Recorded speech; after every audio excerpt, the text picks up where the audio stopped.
80 to 90% of donut shops in California are owned by Cambodians. The shops were a way for the first generation of people to find economic security with their families. And so they have a big importance for like across generations. And I wanted to immortalize that through a donut pipe.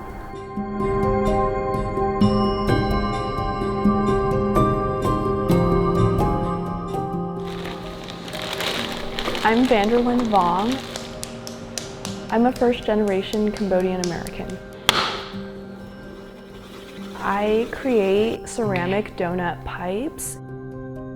I take a lot of inspiration from Granny's Donuts, which is the shop I grew up around, and I was like, well, I want to make a dozen. Like, I want a baker's dozen, and so yeah, I've been sticking with it since then and creating new flavors out of the glazes I use. What gets me in the zone while I'm creating is music.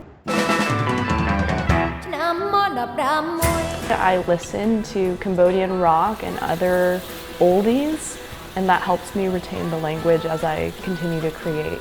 Like, I don't have my ancestors, and so keeping that connection with them now is really important to me. And I found that the Cambodian rock really helps me stay in tune. It's kind of like how a DJ needs to stay on beat. I'm collaborating and dancing with the clay on the wheel.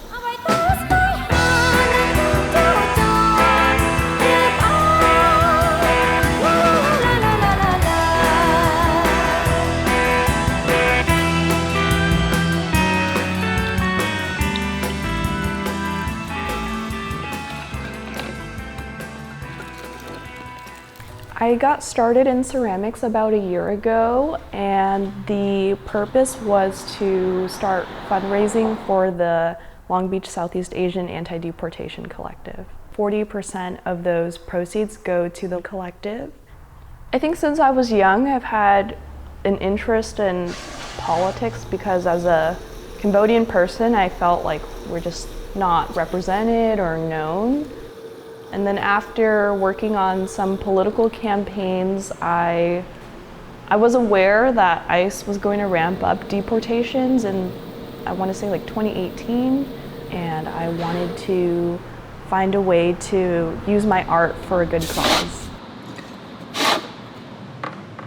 I chose to make it a pipe because of the functionality of it, but also I wanted it to stand in direct contrast to the war on drugs and how we've been criminalized for using marijuana.